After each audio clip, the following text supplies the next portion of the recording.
আসসালামু আলাইকুম রহমতুল্লাহি বরকাত। সুখী হল মূল মন্ত্র কি? সেলিব্রিটিরা কেন বেশি আত্মহত্যা করে? এই ভিডিওর মাধ্যমে আজকে আপনারা সকল কিছু বিস্তারিত জানতে পারবেন এবং জানতে পারবেন কি কি কাজ করলে আপনি জীবনে ঘরে বাইরে সর্বত্রই মহা সুখের রাজ্যে বসবাস করতে পারবেন। তো চলুন ধৈর্য ধরে আমরা ভিডিওটি শেষ পর্যন্ত দেখি এবং নিজের জীবনকে শতাব্দীর পর শতাব্দী দার্শনিকেরা কেবল একটি প্রশ্নের উত্তর খুঁজে চলেছেন: সুখী হবার মূল মন্ত্র কি? আজ আমরা বেশ গুরুত্বপূর্ণ কিছু গবেষণা নিয়ে আলোচনা করব এবং আপনাদের সাথে প্রয়োজনীয় কিছু টিপস শেয়ার করব ইনশাআল্লাহ। শক্তিশালী, জীবন বদলে দেওয়া কিছু টিপস। সুখী হবার রহস্য নিয়ে সবসময় জল্পনা কল্পনা হয়েছে। সহস্র বছর ধরে দার্শনিকেরা এই প্রশ্নের উত্তর খুঁজে চলেছেন। অসংখ্য বই, অসংখ্য আর্টিকেল লেখা হয়েছে। মেধাবী চিন্তাবিদেরা তাদের অসাধারণ বুদ্ধিবৃত্তিতে এই বিষয়ে অসংখ্য বই লিখে গেছেন, কিন্তু ভাগ্যের পরিহাস, তাদের বেশিরভাগই নিজ নিজ জীবনে সুখের দেখা পাননি। তাহলে সুখের মূল মন্ত্র কি? এর কি কোনো সোজা উত্তর আছে? সুখের আসল রহস্য খুঁজে পাবার অসংখ্য দাবি উঠেছে। সেগুলোর মধ্যে একটি দাবি হল কারো সুখের সাথে তার অর্থনৈতিক সম্পদের একেবারে আনুপাতিক সম্পর্ক। এই দাবির সমর্থকেরা মনে করেন একজন মানুষ ঠিক ততটাই সুখী যতটা তিনি ভালো স্বাস্থ্যসেবা অথবা বিলাসবহুল টেকনোলজিতে ভরা লাইফস্টাইলের জন্য খরচ করার সামর্থ্য রাখেন। না হলে তারা নিজেদের সমস্যাগুলোর সমাধান করতে পারেন না, তারা শান্তি খুঁজে পান না। তাদের মতে এসব হয়তো শুনতে ভালো লাগে, কিন্তু ব্যাপারটা ঠিক এভাবে কাজ করে না। অবশ্যই আমি জানি যে অর্থনৈতিকভাবে মধ্যবিত্ত শ্রেণীর নিচে যারা আছেন তারাও হয়তো মানসিক শান্তিতে থাকেন না, কিন্তু আমি যেটা বলার চেষ্টা করছি সেটা হলো সর্বোচ্চ অর্থনৈতিক সচ্ছলতাও কিন্তু সুখের নিশ্চয়তা দেয় না। এই দাবির পক্ষে প্রমাণ হিসেবে হাজারো মানুষের জীবন আমরা চাক্ষুষ দেখতে পাই। যেমন ধরা যাক হুইটনি হিউস্টন, একজন আমেরিকান সঙ্গীত শিল্পী যার ঝুলিতে রয়েছে সর্বকালের সবচেয়ে বেশি অ্যাওয়ার্ডপ্রাপ্ত মহিলা শিল্পী হওয়ার গিনিজ রেকর্ড। তিনি 2টি এমি সহ 6টি গ্র্যামি অ্যাওয়ার্ড পেয়েছেন। এই দুটোই বেশ মর্যাদাপূর্ণ অ্যাওয়ার্ড, তাই না?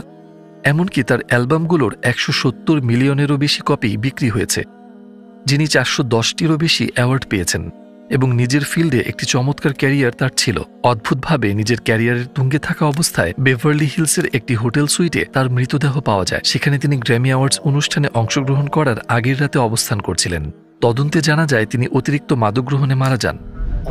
সব ধরনের আর্থিক সচ্ছলতা থাকা সত্ত্বেও তিনি তৃপ্ত ছিলেন না। তিনি মাদকের সাহায্যে সুখ খুঁজে বেড়াচ্ছিলেন। কার্ট কোবেইন, বিখ্যাত ব্যান্ড নির্ভানার লিড সিঙ্গার, সুদর্শন সুপুরুষ খ্যাতির তুঙ্গে ছিলেন তিনি। তার কনসার্টে লাখো তরুণী প্রশংসায় তার নাম ধরে চিৎকার করেছেন। পৃথিবীতে এমন কিছুই ছিল না যা তিনি নিজের করে পাননি, কিন্তু কিছু একটা কমতি ছিল।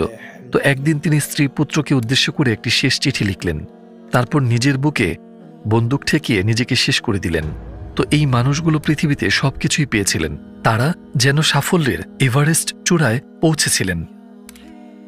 আমরা যারা চূড়ায় ওঠার চেষ্টায় আছি, আমাদের দিকে তারা যেন বলছেন, আমি তোমার চাইতে অনেক উপরে উঠে গেছি, আমি তোমার কল্পনার চাইতেও উঁচুতে উঠে গেছি।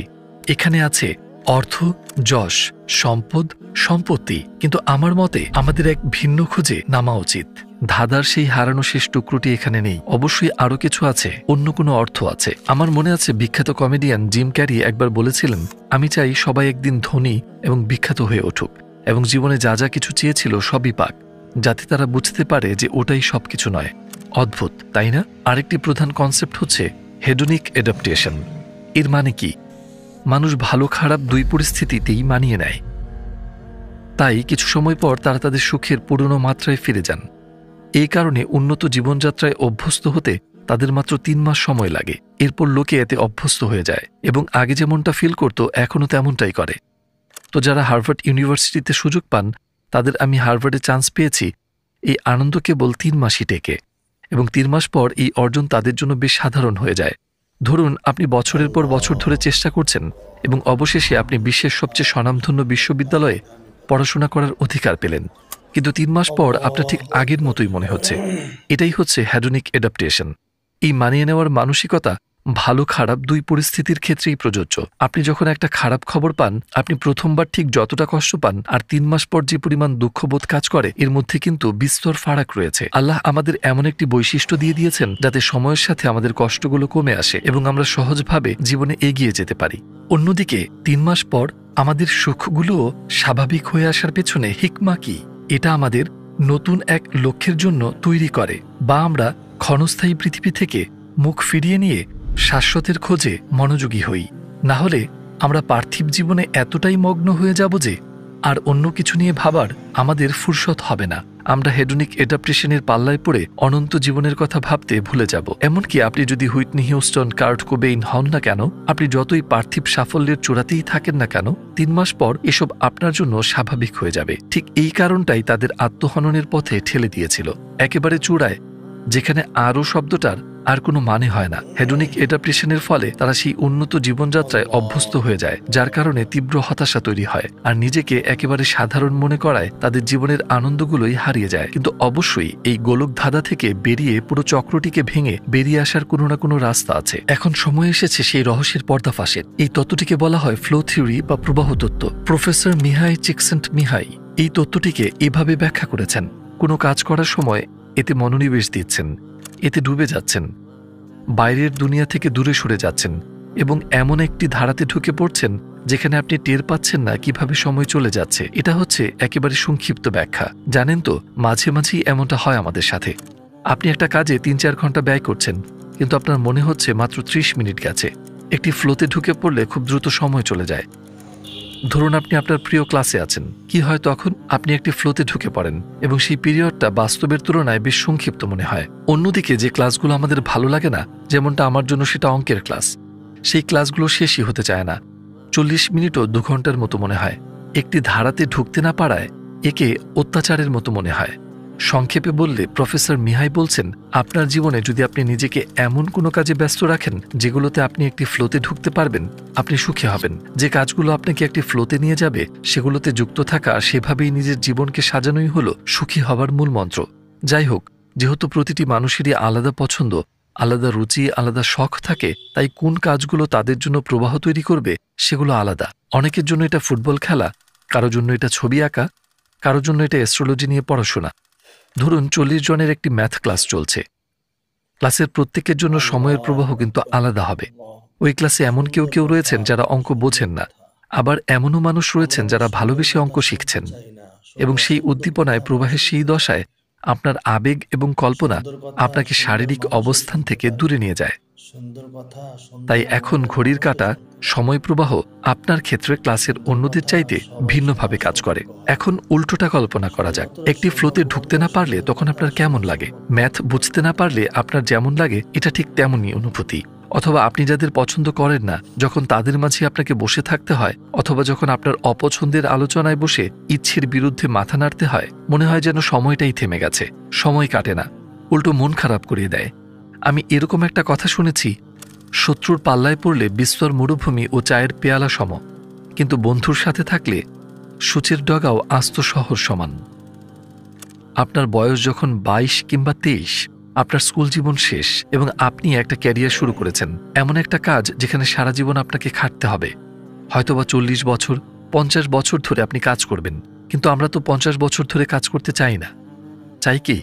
ভেবে দেখুন তো, এমন একটা চাকরি যেখানে সারা জীবন আপনি সেই একটি ধারাতে প্রবেশ করতে পারবেন না। আপনি কি এমন একটা জীবন চান যেখানে ঘুম থেকে জেগে জীবনের প্রতিটি দিনকে আপনি ঘৃণা করবেন? এমন একটা ব্যবসা যার উপর আপনি বিরক্ত? বা আপনি এমন সব মানুষের মাঝে আছেন যেখানে তাদের পছন্দ না করলেও আপনার মুখে মেকি হাসি রাখতেই হয়? যেমনটা কনফুসিয়াস বলেছেন, এমন একটা কাজ খুঁজে নাও যেটা তুমি ভালোবাসো, তখন জীবনে একটি দিনও তোমাকে কাজ করতে হবে না।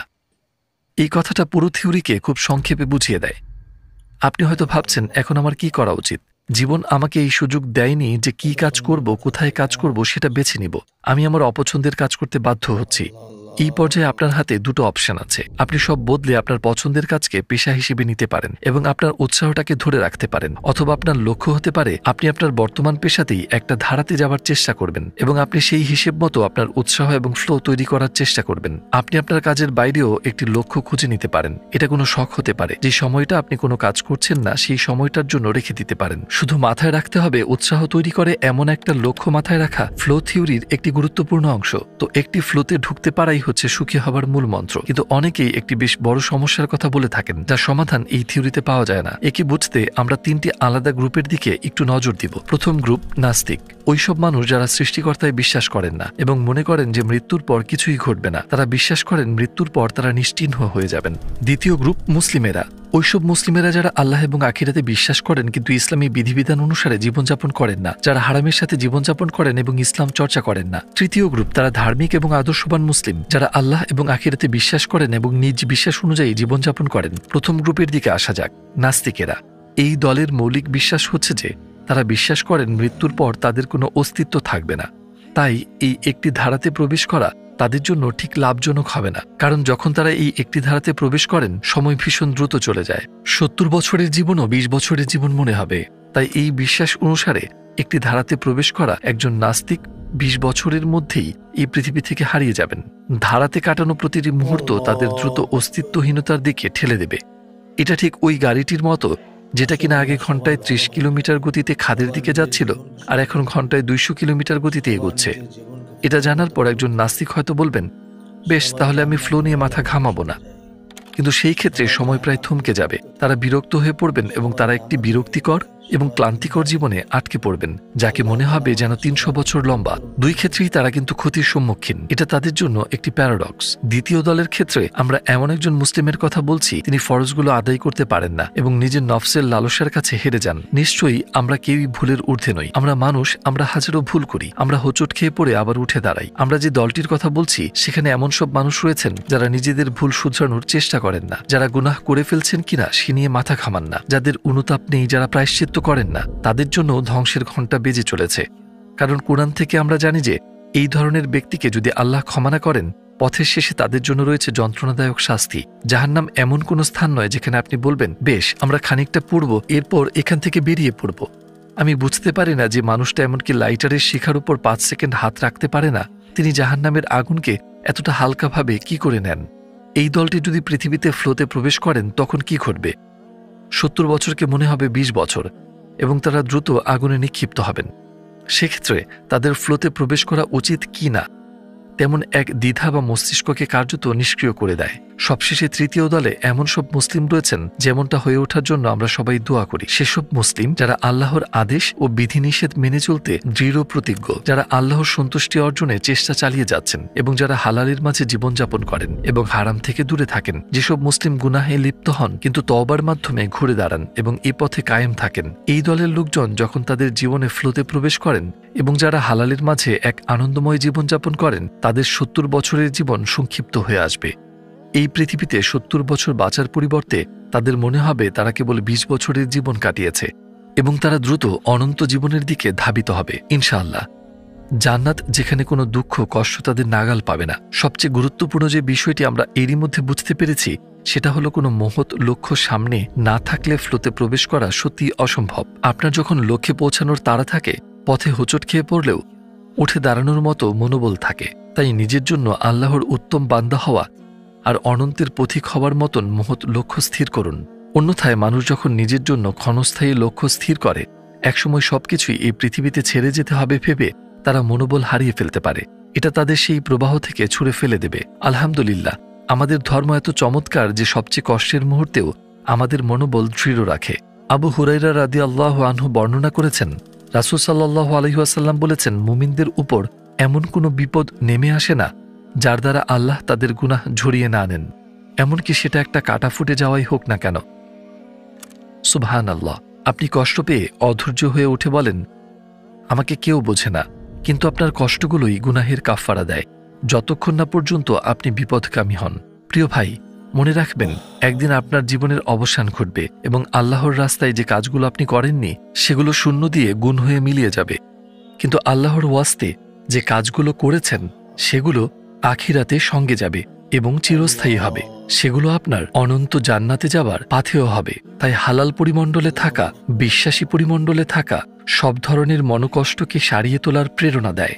প্রফেসর মিহাইলের মতে ফ্লোতে প্রবেশ করার জন্য শুধুমাত্র সঠিক পেশা বেছে নেওয়াই যথেষ্ট নয়। কারণ আপনি যদি সবসময় একই কাজ করতে থাকেন, একই ধরনের বাধার মুখোমুখি হতে থাকেন, আপনি এতে আগ্রহ হারিয়ে ফেলবেন এবং এটা একটা অভ্যাসে পরিণত হবে। আপনাকে অবশ্যই পরবর্তী ধাপে পৌঁছাতে হবে যাতে আপনার মস্তিষ্ক নতুন কিছু আবিষ্কার করে ডোপামিন রিলিজ করে এবং এই ফ্লোটাকে চালিয়ে যেতে পারে। ধরা যাক যে কোনো গেম, সুপার মারিও গেম খেলছেন আপনি একটি ধারাতে প্রবেশ করেছেন। আপনি যদি প্রথম লেভেলটাই বারবার খেলতে থাকেন, আপনি আর কোনো মজাই মজাই পাবেন না এবং ফ্লো থেকে বেরিয়ে যাবেন। আপনি যতই লেভেল এবং স্টেজগুলো পার করতে থাকবেন, গেমে আপনার আনন্দ বাড়তেই থাকবে এবং আপনি আবারও একটি ধারাতে ঢুকে পড়বেন। এখানে বলে রাখি, যখন বাধাগুলো বাড়তে থাকবে, খেয়াল রাখুন লক্ষ্যগুলো যেন এমন না হয় যা অর্জন করাই সম্ভব নয়। সেগুলো যৌক্তিক বাস্তবধর্মী লক্ষ্য হওয়া প্রয়োজন, না হয় ব্যর্থতা আপনার মনোবল ভেঙে দেবে। এই প্রবাহ তত্ত্ব বা ফ্লো থিওরিতে নতুন একটি পাতা যোগ করা যাক, ইবাদতকালীন একটি ধারাতে প্রবেশ করা, যেটা কিনা সবচেয়ে উপকারী অংশ।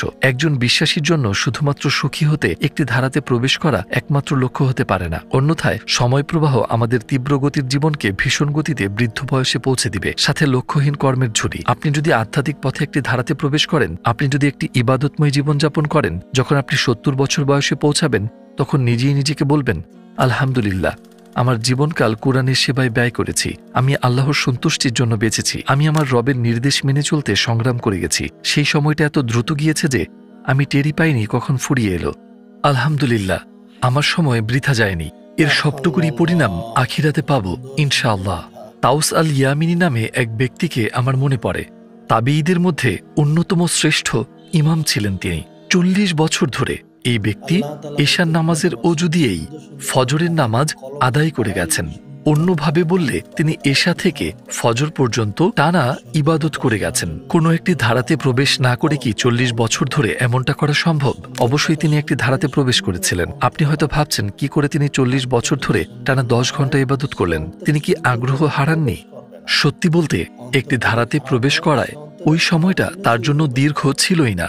মনে হতো যেন 2 বা 3 ঘন্টা, 10 ঘন্টা নয়। তিনি আগ্রহ হারাননি, বরং সেই সময়টায় তিনি আধ্যাত্মিকভাবে উঁচু স্তরে উন্নীত হয়েছিলেন।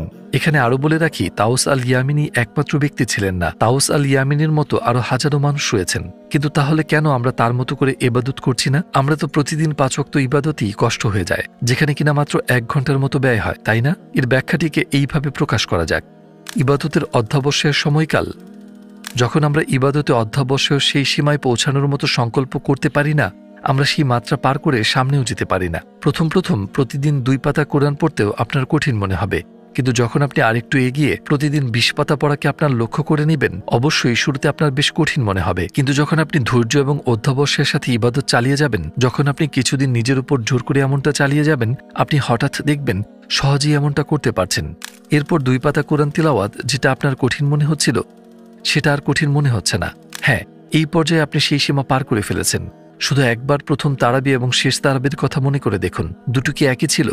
তাই যখন আপনি ইবাদতে ধৈর্যের মাত্রা বাড়িয়ে দেন, এমনকি শুরুতে যদি এটা কঠিনও মনে হয়, শেষে এসে সেটা স্বাভাবিক হয়ে যায়। হেডনিক এডাপশনের কথা মনে করে দেখুন, ইবাদতে এই প্রবাহ সুশীতল। প্রিয় ভাইয়েরা, আগামী 100 বছরে এমন একজনও থাকবে না যাদের আপনার নাম মনে থাকবে। এই পৃথিবীর মাটিতে পা ফেলতে জুতোই এই মুহূর্তে যে পা গুলিয়েছেন, সেটা আর আপনার থাকবে না, অন্য কেউ সেটা ব্যবহার করবে। আপনি উপর থেকে নিচে পৌঁছে যাবেন মাটির গভীরে, ঠিক যেমনটা মাটির বুকে বীজ লুকিয়ে থাকে এবং এক নতুন প্রাণের জন্ম দেয়।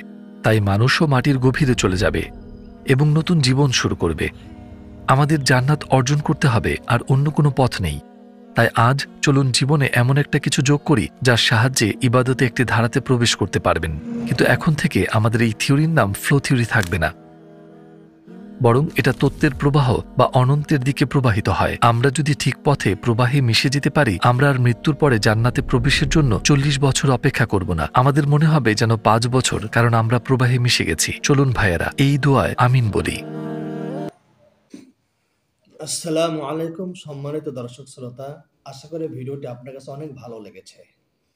এরকম সুন্দর সুন্দর ভিডিও পেতে হলে আমাদের চ্যানেলটি সাবস্ক্রাইব করুন এবং আমাদের সঙ্গে থাকুন।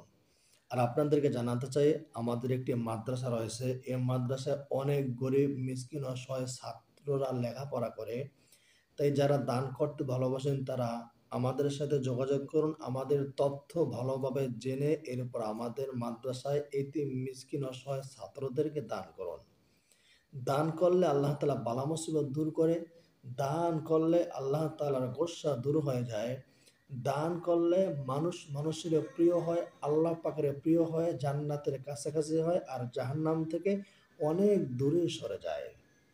তাই আপনি আপনার সাধ্য অনুযায়ী আমাদের প্রতিষ্ঠানে দান করে আমাদের প্রতিষ্ঠানকে বেগবান করার দিকে আপনি অবদান রাখুন। কোরআনের খেদমতে আপনি অবদান রাখুন।